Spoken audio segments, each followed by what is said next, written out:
Pregnant हुई तो मेरे पति का रंग फीका हो गया। फ़ौरन उसी रात मुझे वो गांव से दूर एक कमरे में ले गया और बोला, पूरे 9 माह तुमको यहीं रहना है। और जब आखिरी दिन मुझे दर्द शुरू हुआ तो फ़ौरन एक औरत अंदर आई और मेरा बच्चा छुपाती हुई बाहर ले गई। कुछ देर बाद मेरा पति रोता हुआ अंदर आया और बोला, बच्चा तो तुमने मुर्दा पैदा किया था। मुझे बहुत अजीब लगा। यूँ दूसरी बार जब प्रेग्नेंट हुई तो पति को कुछ न बताया और चुपके से घर से भाग गई। एक दिन डॉक्टर से चेकअप करवाने आई तो वो अल्ट्रासाउंड करती हुई चीख पड़ी और फिर थोड़ी ही देर बाद डॉक्टर्स की पूरी टीम ने मुझे जंजीर से बांध दिया और बोले कि तुम्हारे पेट में तो मैं शादी की रात में घूंघट ओढ़ कर बैठी अपने पति का इंतज़ार कर रही थी।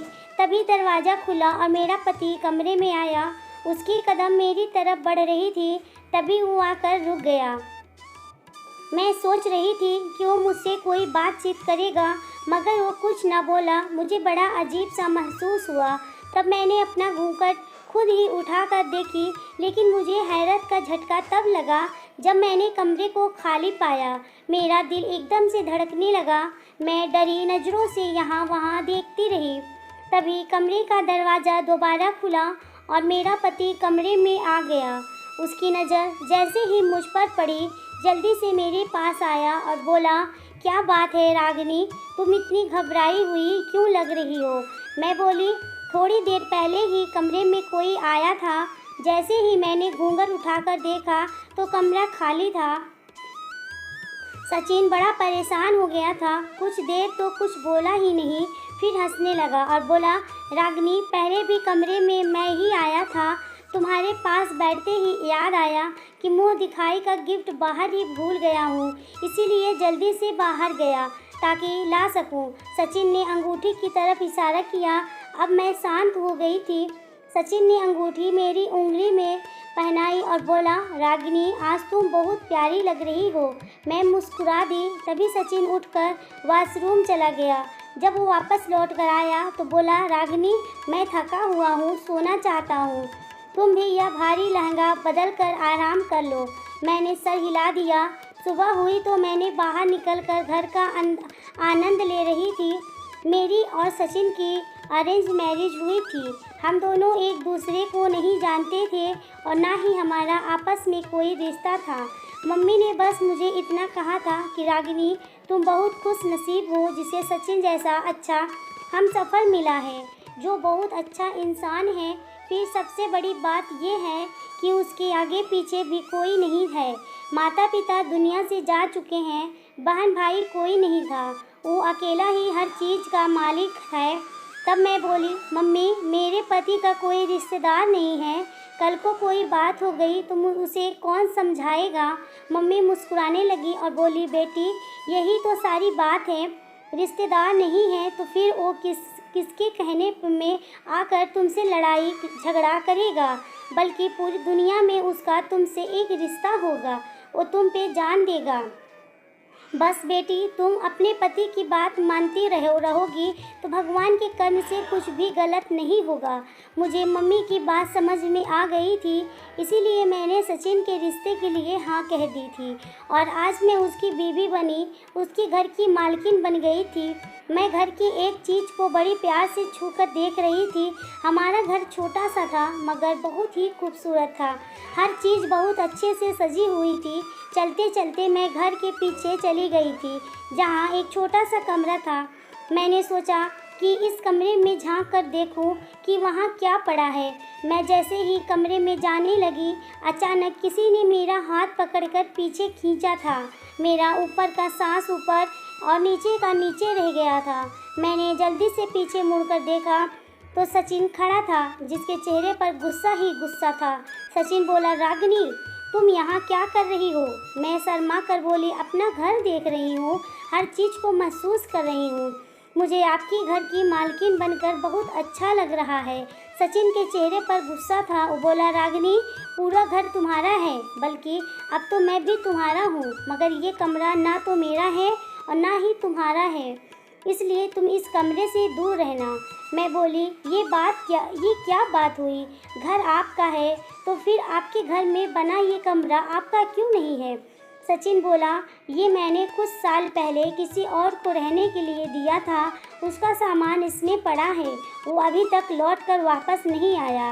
अब आएगा तब मैं उससे कह दूँगा कि अपना सामान उठा कर ले जाओ, फिर तुम इस कमरे की मालकिन बन जाना। मुझे बहुत आश्चर्य हुआ था।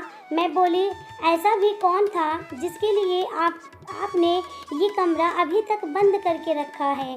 फिर सचिन का गुस्सा चढ़ गया और बोला, बस ज़्यादा सवाल मत करो, मुझे ज़्यादा बोलने वाली लड़कियां अच्छी नहीं लगती। चलो आज के बाद यहाँ मत आना। मैं तो अपना मुंह लेकर रह गई थी। भला ये क्या बात हुई कि ज़्यादा बोलने वाली लड़कियां नहीं पसंद? लड़कियां तो हमेशा ही बहुत ज़्यादा बोलती हैं। मैं सचिन के पीछे पीछे घर के आंगन में आ गई थी। तभी एक बार बैल बजा तो सचिन ने जाकर दरवाज़ा खोल दिया। जब वो वापस आया तो उसने हाथों में नाश्ता पकड़ा हुआ था। मैं बोली, अरे सचिन, आपने ऐसा क्यों किया? अब तो आपकी बीवी घर आ गई है ना, अब आपको कोई चीज़ बाहर से मंगवाने की ज़रूरत नहीं है। सचिन बोला, आ जाओ, नाश्ता कर लो। हम दोनों ने मिलकर चुपचाप से नाश्ता किया था। मैं सचिन से नज़र चुरा चुरा कर उसे बार बार देख रही थी। सचिन बहुत खूबसूरत था, इतना खूबसूरत कि अगर उसके चेहरे को देखती रहूं तो दिल न भरे। सचिन नज़रें झुकाकर नाश्ता कर रहा था, जबकि मैं उसकी लंबी घनी पलकों को देखती रह गई थी।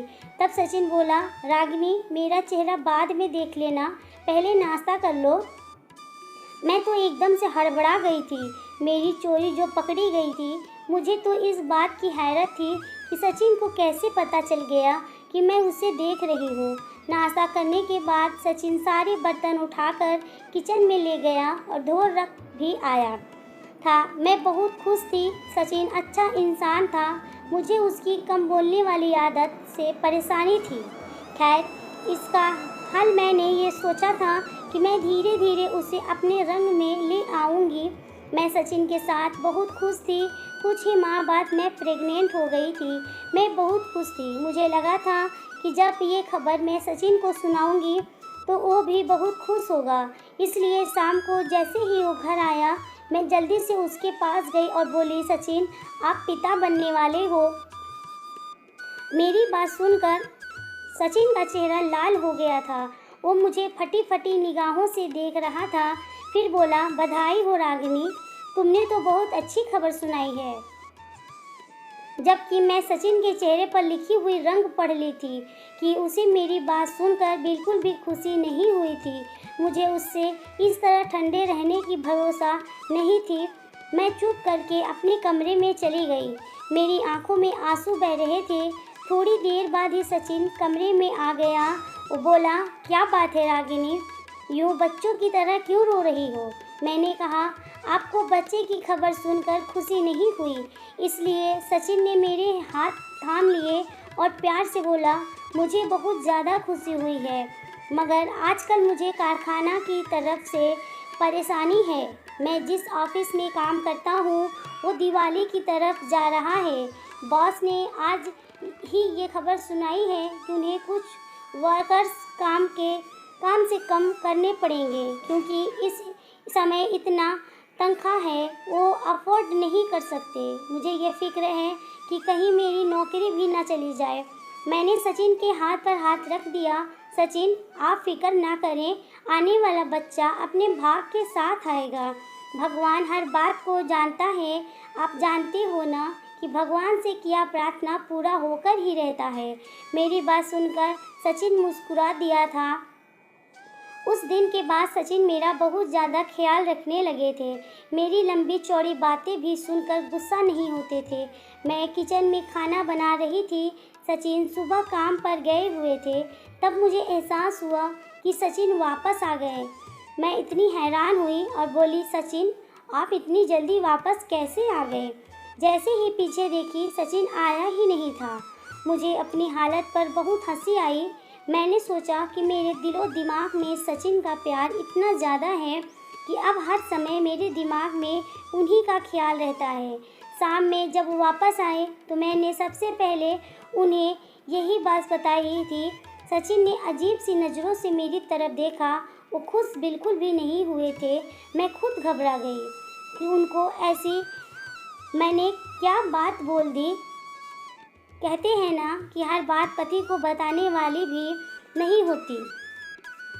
खैर, हम दोनों ने मिलकर खाना खाया। सचिन बोले, आज खाने के बाद चाय पीने का दिल कर रहा है। मैं जल्दी से उठी और बोली, मैं अभी बनाकर लाती हूँ। तभी सचिन ने मेरा हाथ थाम कर मुझे बिठा दिया और बोले, नहीं नहीं, तुम यहाँ यहीं पर बैठो, आज मैं तुम्हें अपने हाथों से चाय बनाकर पिलाऊंगा। मैं मुस्कुराने लगी थी। सचिन उठकर किचन में चले गए तो मैं अपनी बातों में खो गई थी। थोड़ी देर बाद ही सचिन चाय लाए तो हम बातें करते करते चाय पीने लगे। मुझे नींद आ गई तो मैं सोने के लिए चली गई, जबकि सचिन टीवी पर खबरें देख रहे थे। मैं ऐसी गहरी नींद पहले कभी नहीं सोई थी, क्योंकि प्रेगनेंसी की वजह से मुझे रात में उठकर बाथरूम जाना पड़ता था। सुबह 4 बजे के करीब मेरी आँख खुली तो मैं जल्दी से उठी और बाथरूम चली गई। जब मैं वापस आई तो मुझे सचिन का चेहरा नज़र नहीं आया था। वो रात भर कमरे में आए ही ना थे। मुझे उस पर गुस्सा आया कि सुबह ऑफिस भी जाना है, लेकिन अभी तक खबरें लगा कर बैठे हैं। मैंने सोचा कि खुद ही जाकर उन्हें बुला लाती हूँ। मैं जब कमरे से बाहर निकली तो लाउंज भी खाली पड़ा था, टीवी भी बंद था। मैं बहुत परेशान हो गई कि आखिर सचिन इतनी रात को मुझे कुछ बताए बिना कहाँ जा सकते हैं। मैं सहन में निकली तो वो भी खाली था। मेरा दिल घबराने लगा था। तभी मेरी नज़र घर के लास्ट वाले कमरे में आती रोशनी पर पड़ी। मुझे अजीब सी खुशी हुई थी कि शायद सचिन का मेहमान वापस आ गया है, जिसका सामान चंद सालों से इसी कमरे में पड़ा था। मैं जल्दी जल्दी घर के पीछे जाने लगी। मैं कमरे के बाहर खड़ी थी। अंदर से सचिन की आवाज़ आ रही थी। वो कुछ कह रहा था और रो रहा था। मैं बहुत परेशान हो गई। जैसे ही मैंने कमरे में जाने के लिए पैर बढ़ाए, अचानक ही कमरे में अंधेरा हो गया और सचिन बाहर निकल आया। वो मुझे देखकर बहुत गुस्से में आ गया था। उसने मेरा हाथ पकड़ा और मुझे घसीटता हुआ सहन में ले गया और बोला, रागिनी, मैंने तुम्हें मना किया था ना, फिर तुमने मेरी बात क्यों नहीं सुनी? तुम वहाँ क्यों आई थी? मैं बहुत डर चुकी थी। मैं बोली, सचिन, आप कमरे में नहीं थे, मुझे आपकी फ़िक्र हो रही थी। कमरे से बाहर आई तो आप लाउंज में भी नहीं थे। इस कमरे से आती रोशनी देखी तो सोचा कि आपका मेहमान वापस आ गया है, इसीलिए वहाँ आ पहुँची। सचिन मुझे कमरे में ले आया था और वो बोला, रागिनी, अपनी हक को पहचानो, वो कमरा तुम्हारी हक में नहीं आता। तुम इस बात को समझ क्यों नहीं लेती हो? उस दिन के बाद मैंने कभी उस कमरे के बारे में सोचा भी नहीं था। दिन गुजरते गए और मेरी डिलीवरी का समय आ पहुंचा। आज सुबह से ही मेरी तबीयत खराब थी, इसलिए मैंने सचिन को घर में रोक रखा था कि किसी भी समय अस्पताल जाने की ज़रूरत पड़ सकती है। दोपहर में आराम करने के लिए लेटी तो मेरी तबीयत खराब होने लगी। मैं जल्दी से बोली, सचिन, गाड़ी निकाल लें, मेरी तबीयत बिगड़ रही है। सचिन जल्दी से कमरे से बाहर निकल गया। मैं दर्द से तड़पने लगी थी। मैं सोच रही थी कि सचिन कब कमरे में आएगा, मगर उसे तो बाहर निकले हुए बहुत देर हो चुकी थी। वो अभी तक नहीं आया था। मेरी आंखों के आगे अंधेरा छाने लगा। तभी सचिन एक औरत के साथ कमरे में आया। वो बोला, रागिनी, ये बहुत समझदार दाई हैं, तुम्हारा केस ये करेंगी। मैं बेयकीनी से सचिन को देखने लगी। दर्द की वजह से मैं कुछ बोलने की काबिल नहीं रही। बड़ी मुश्किल से बोली, अस्पताल, लेकिन सचिन ने मेरी एक न सुनी और मुझे उस दाई के हवाले करके खुद बाहर निकल गया था। दाई मुझ पर जोर आजमाइश करने लगी और तकरीबन 3 घंटे की तकलीफ़ के बाद मेरे कानों में बच्चे की रोने की आवाज़ पड़ी थी। मैंने दिल में भगवान का धन्यवाद किया और आंखें बंद कर ली। मुझे पता ही नहीं चला कि मैं कब नींद की गहरी वादियों में खो गई थी। जब मेरी आंख खुली तो मैंने अपने बच्चे को देखी, वो वहाँ नहीं था। मैंने सचिन को आवाज़ दी तो उसने उठकर कमरे के बल्ब जलाए और उसकी आंखें खून जैसी थी। मैं बोली, सचिन, मेरा बच्चा कहाँ है? बेटी पैदा हुई है या बेटा? सचिन की आंखों से आंसू टपकने लगे थे। वो बोला, बेटा पैदा हुआ था, मगर तुमने मुर्दा बच्चे पैदा किया था।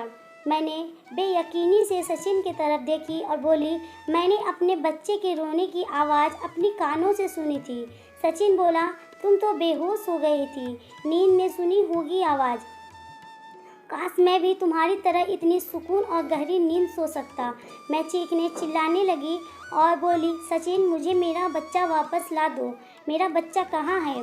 सचिन की बात सुनकर तो मुझ पर ज़मीन और आसमान गिर पड़े थे। बोला, मैंने तो अपने बच्चे को कल मिट्टी में दबा दिया। मैं बोली, कल? ये क्या मतलब? सचिन बोला, तुम कल से सो रही हो, अपने बच्चे की जुदाई का गम मैं अकेला सह रहा हूँ। मैं चीख चीख कर रोने लगी थी। मैं बोली, सचिन तुमने मुझ पर बहुत बड़ा जुल्म किया है, तुमने मुझे एक दाई के हवाले कर दिया, तुमने मुझ पर बहुत बड़ा जुल्म कर दिया। अब मेरा दिल टूट चुका था, उसका चेहरा देखने को भी दिल नहीं कर रहा था। कुछ महीने गुजरने के बाद मैं फिर से प्रेग्नेंट हो गई, जबकि अब तो मेरा ख्वाहिश भी नहीं थी। एक दिन मैं सहन में बैठी गहरी सोच में गुम थी, तभी एक पड़ोसन घर में दाखिल हो गई। वो उम्र में मुझसे बड़ी थी, मेरे सर पर आशीर्वाद देकर बोली, बेटी तुम्हारे बच्चे का सुनकर बहुत दुख हुआ। मुझे तो जब से पता चला है कि तुम प्रेग्नेंट से हो, मैं यही प्रार्थना करती हूँ कि भगवान इस बार सचिन को जिंदा बच्चा दे। पिछली बीबी ने भी 3 बच्चे पैदा किए हैं, मगर तीनों मरे हुए थे, जबकि उसकी बीबी रो रो कर कहती थी कि सचिन मैंने जिंदा बच्चे को जन्म दिया था। मेरा तो दम घुटने लगा था। मैं पूछी, आंटी सचिन पहले से शादीशुदा है? वो आंटी एकदम परेशान हो गई, बोली, बेटी क्या तुम्हें ये बात पता नहीं था? मैं चुपचाप आंटी को देखती रह गई। वो बेचारी बहुत शर्मिंदा हो गई और बोली, फिक्र न करो, उस बीवी को तो सचिन तलाक दे चुका है, अब तो वो सिर्फ तुम्हारा है। मेरी पड़ोसन जैसे ही घर से निकली, मैंने अपने 2 कपड़े बैग में डाले और घर से निकल गई। मैं जानती थी कि सचिन की पहली पत्नी सच कह रही होगी, क्योंकि मैंने भी तो अपने बच्चे के रोने की आवाज़ सुनी थी। मुझे सचिन से डर लगने लगा था, न जाने वो ये सब क्यों कर रहा था। मैं अपने माता पिता के घर नहीं जा सकती थी, क्योंकि सचिन वहाँ मेरे पीछे आ जाता और मेरे माता पिता मुझे उसके साथ ज़बरदस्ती ही घर भेज देते। मैं अपनी एक दोस्त के घर चली गई थी, वो बहुत ही अच्छी थी। उसके घर में बस वो और उसकी मम्मी रहती थी। मेरी दोस्त नर्स की जॉब करती थी और उसके घर में आंटी अकेली रहती थी। उन्हें पता था कि मैं प्रेग्नेंट हूँ। मैंने उन्हें सारी बात भी सुना दी थी, इसीलिए वो मेरा बहुत ख्याल रखती थी। एक दिन मैं और आंटी हॉस्पिटल गई थी चेकअप के लिए। डॉक्टर ने अल्ट्रासाउंड किया तो अचानक से चीख पड़ी थी। डॉक्टर ने मुझे कुर्सी पर बैठने को कहा और खुद बाहर निकल गई। मैं और आंटी हक्का बक्का सी उसको देख रही थी। थोड़ी देर बाद वो डॉक्टर अपनी नर्स के साथ कमरे में वापस आई। उसने मुझे बेड पर लेटाकर जंजीरों से बांध दिया था। मैं तो डर से थर-थर कांपने लगी थी। आंटी ये सब देखकर गुस्से में आ गई थी। डॉक्टर को गुस्सा होकर बोली, ये क्या बदतमीज़ी लगा रखी है, तुम डॉक्टर हो या जानवर? खोलो मेरी बेटी को जंजीरों से, नहीं तो मैं पुलिस बुला दूंगी। डॉक्टर बोला, आप फिक्र क्यों कर रही हैं? ये सब हम आपकी बेटी की सही के लिए ही तो कर रहे हैं। ये देखिए, इसके पेट में आधा इंसान का बच्चा है और आधा जानवर का। ये बच्चा पैदा नहीं होना चाहिए। अगर ये पैदा हो गया तो माँ अपनी ममता के तहत इसको पालने लगेगी, मगर तब तक बहुत तबाही मच जाएगी। हम इस बच्चे को ख़त्म करना चाहते हैं। आप ओबर्सन के कागज़ पर साइन कर दें। आंटी बोली, आप मेरी बच्ची को छोड़ दें अभी और इसी समय। मैं पता करती हूँ कि क्या बात है। आंटी मुझे अस्पताल से बड़ी मुश्किल से बाहर निकलवा कर लाई थी। मैंने आंटी से कहा कि मैं अपने पति के घर जाना चाहती हूँ, वो ही बताएगा कि आखिर क्या बात है। हम दोनों घर चले गए थे। घर खाली पड़ा था। मैं आंटी को घर के पीछे ले गई। मेरी हैरत की इंतहा न रही। वो कमरा खुला हुआ था। सचिन भी वहीं पर बैठा हुआ था। मैं कमरे में गई। सचिन मुझे देखकर बहुत डर गया था। मैं बोली, मेरे पेट में पलने वाला बच्चा आधा इंसान है और आधा जानवर। इसके पीछे क्या राज छुपा है, मुझे वो तुमसे जानना है। सचिन रोने लगा और बोला, रागिनी, मैं एक बहुत ख़राब इंसान हूँ। मैं अपनी जवानी के दिनों में बहुत बड़ा पाप कर बैठा था। हमारे घर में एक औरत काम करने आती थी। कभी कभी उसके साथ उसकी जवान बेटी भी आती थी। वो बहुत खूबसूरत थी। मैं उस पर फिदा हो गया। मैंने उससे कहा कि मैं तुमसे शादी करना चाहता हूँ। वो भी बहुत खुश हुई थी। हमारी दोस्ती हो गई और मैंने उसकी गरीबी का फ़ायदा उठा लिया, जिसकी वजह से वो प्रेग्नेंट हो गई। उसने मुझ पर बहुत जोर डाला कि मैं उससे विवाह करके घर ले आऊँ, लेकिन मैंने साफ साफ इनकार कर दिया। तब उसने मेरी मम्मी पापा को मेरी बात बता दी। तब मैंने सबके सामने उसके मुंह पर थप्पड़ भी मारा था। मैं बोला, इस दुनिया में मेरे लिए तुम ही रह गई थी क्या? मैं तो जूता भी ब्रांड का पहनता हूँ, फिर तुम जैसी गरीबों से विवाह कैसे कर लूँ? वो रोती हुई घर आई थी। फिर मुझे पता चला कि उसने अबॉर्शन करवा लिया था। कुछ माह बाद मेरी शादी मम्मी ने करा दी। मेरी पहली बच्ची ऐसी ही हुई थी। उसने 2 घंटे दुनिया में सांस लिया और फिर चल बसा। मैं और मम्मी बहुत परेशान थे। बाबा के पास गए तो बोले, सचिन, तुम पर तुम्हारी किसी महबूबा ने काला जादू किया है। ये काला जादू बहुत ज़्यादा भारी है। ये कई महीने चिल्ला काट कर किया गया है ताकि तुम्हारा बच्चा आधा जानवर हो। मैं तुम्हारे लिए तोड़ कर देता हूँ। मैं बहुत ज़्यादा डर गया था और फिर वही हुआ जिसका डर था। वो बाबा अभी जादू कर रहे थे कि मर गए। मुझे मालूम पड़ गया था कि वो शैतानी ताकत का मुकाबला नहीं कर पाए। मेरे 3 बच्चे ऐसे ही पैदा हुए थे। मैंने अपनी पत्नी से कहा कि तुम बच्चे मृत जन्म देती हो। उसे मेरी बात का भरोसा नहीं था, इसलिए मुझसे तलाक लेकर चली गई। इस कहानी के 10 साल बाद मैंने तुमसे विवाह की, इस भरोसा पर कि क्या पता वो जादू कमज़ोर पड़ गया हो, मगर ऐसा नहीं हुआ। तुमने बच्चा जिंदा ही पैदा किया था, मगर फिर वो मर गया। मैं अजीब नज़रों से सचिन को देखती रही। मैंने उससे डिवोर्स को कहा तो उसने मुझसे डिवोर्स दे दी। कुछ दिन बाद मैंने इस बच्चे को जन्म दिया था और थोड़ी देर ही जिंदा रहा और फिर मर गया। उस बच्चे के साथ मैं भी अंदर से मर गई थी। मैं अपने मम्मी पापा के घर वापस चली गई तो उन्होंने मुझे बोझ समझकर सर से उतारने की कोशिश नहीं की थी, बल्कि मुझे बहुत खुशी खुशी अपने घर में रख लिया था। मैं एक खुशहाल ज़िंदगी गुजार रही हूँ, मगर मेरे दिल से वो दुख और खौफ नहीं जाता। अगर आपको ये वीडियो अच्छा लगा हो तो लाइक एंड सब्सक्राइब ज़रूर करें और कमेंट करना न भूलें कि आपको ये स्टोरी कैसी लगी। अगर आपको स्टोरी अच्छी लगी हो तो शेयर ज़रूर करें और हाँ, कमेंट करना न भूलें। मिलते हैं अगले वीडियो में, तब तक के लिए।